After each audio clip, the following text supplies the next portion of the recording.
Oh yeah, you had a story from earlier. You can save it for tomorrow if you want. But I just wanted to remind you, you had a war. Oh yes, story. you weren't here for that. I'm sorry. No, it wasn't. You were late. Basically, what happened is our next door neighbor was shooting off fireworks as it happened. As you saw, since you actually live here, you saw fireworks all over town. We had people next to us on like, yeah, it was all. I mean, we didn't go through town, but I mean, no, did we? I think we went through town. We went up to look at the fireworks and we turned around. Yeah. The traffic up there was awful, and they had cops instead of stoplights. Anyway. Yeah, myself, my mother, and I. Yeah, great. Myself and mother. My sister and my mother were sitting in the backyard, and then around 7 or something, the fireworks started up. We were all kind of watching those. At some point, someone made a joke about them, like a bombardment happening, so I went inside and I grabbed my stall helm and put it on and rushed back outside. So that was funny and made people laugh. My mom actually, I think she sent me a picture. I should put. Oh, please, please, please. Hey, hang on. Yeah, here we go. She sent, for reference, she sent this picture to my grandmother as soon as she took it. And apparently, my dad, who I talked to later in the evening, said apparently she thought it was hilarious. So, in general. Was your grandma like, it's good to see that people are still out there fighting for the cause? That's what she said. Yeah. My noted Third Reich loyalist. Grandma Lloydborg. You've never taken a photo that wasn't iconic in that helmet. I gotta tell you. Thanks. Maybe I'll make it my profile pic. That would be cool. But, it looks like that would be your like shooter news story picture.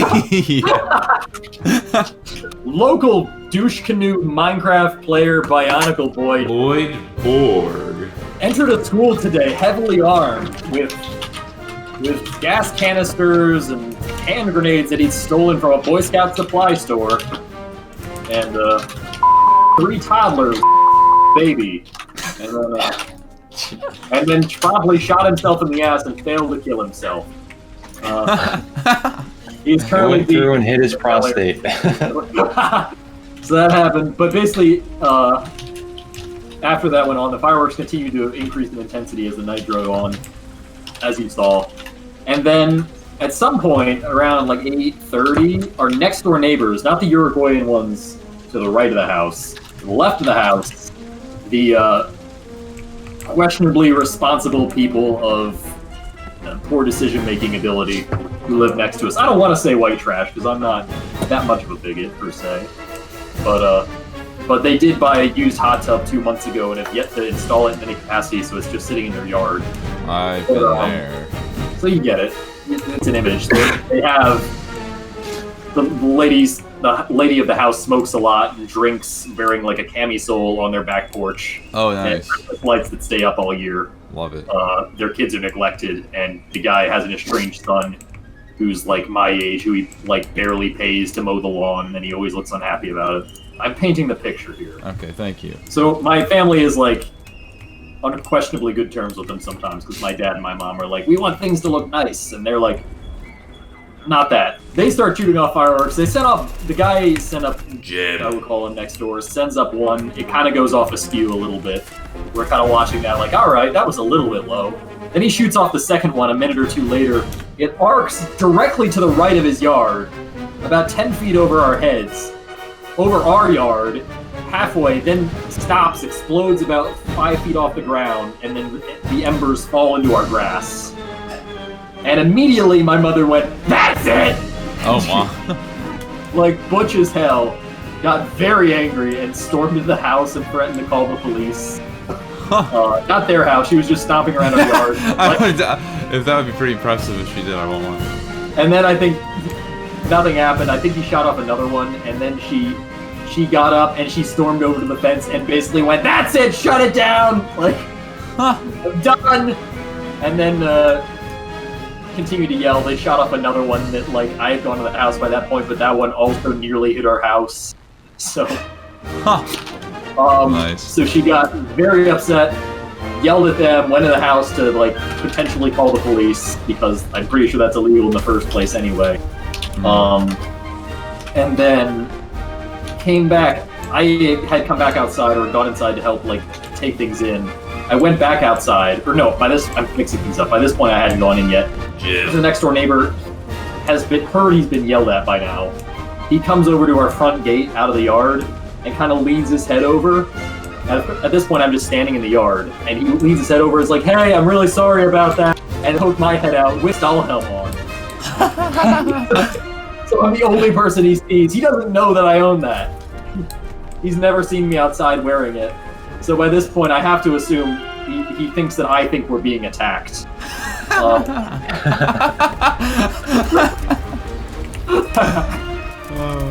So I'm suppressing laughter at what's going on, because at this point, I gotta be honest, I think all that's happened is hilarious. I'm in no way indignant.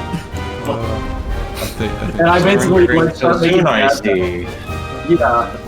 So I basically start making jabs at him, like, "Oh well, you're from pretty hot water. I don't know, your aim's pretty bad." And he's like, "Yeah." And then I think my mother texts him very aggressively and yells over his fence again.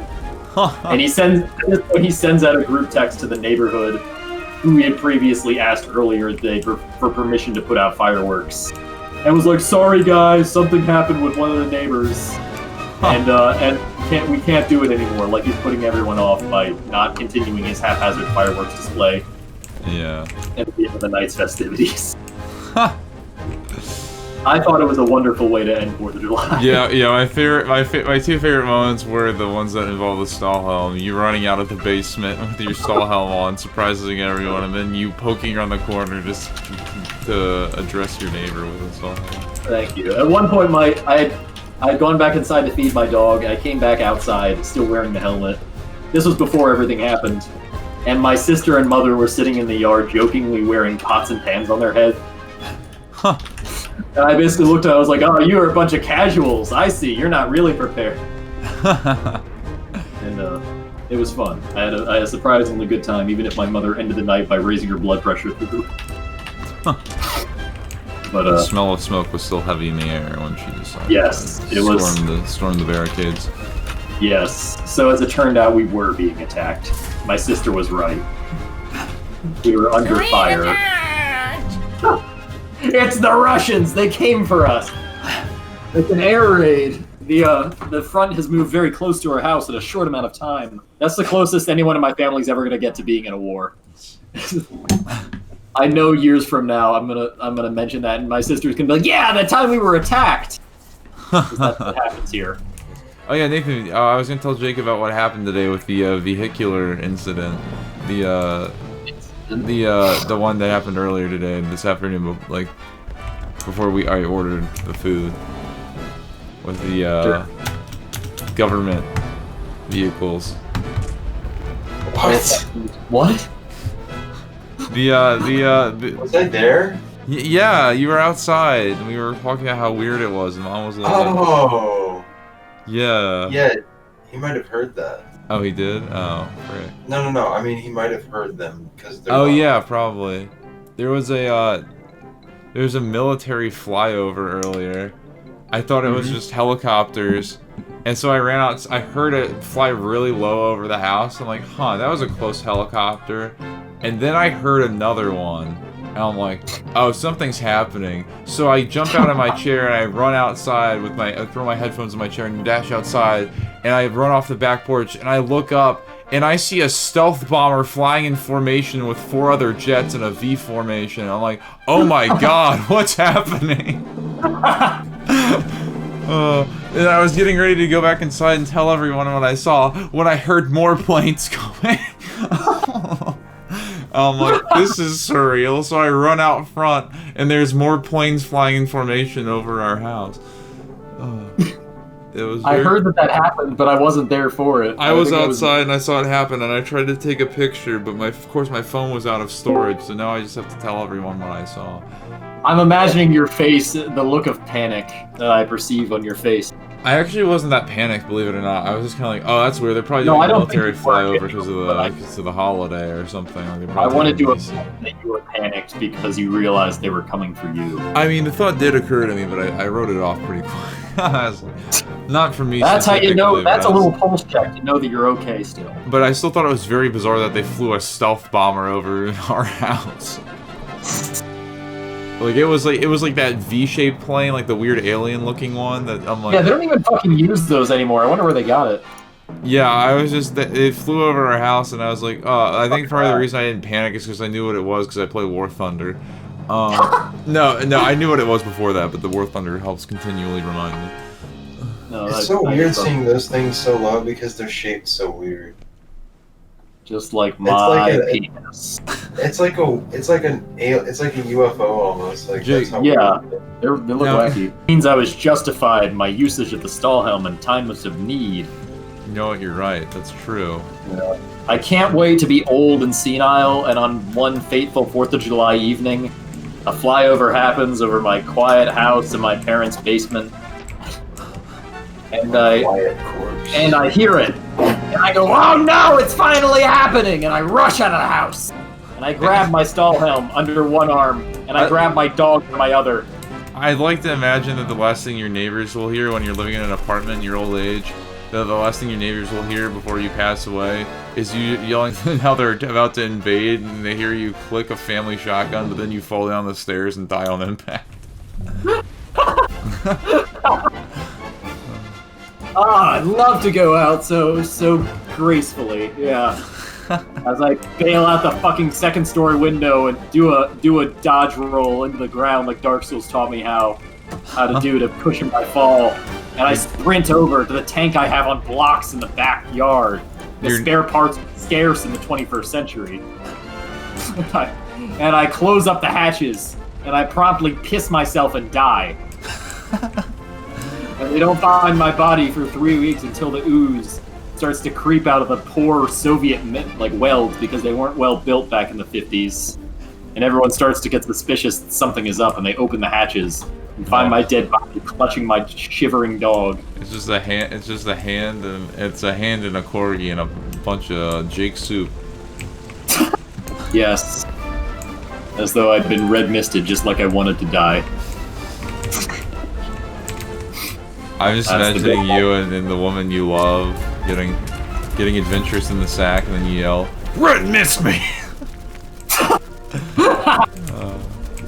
Just like and she creeps through her period blood, and my dreams come true. Just some of her fluids just splattering on your stall helm. And you're like, "This is war. This is me." Ah!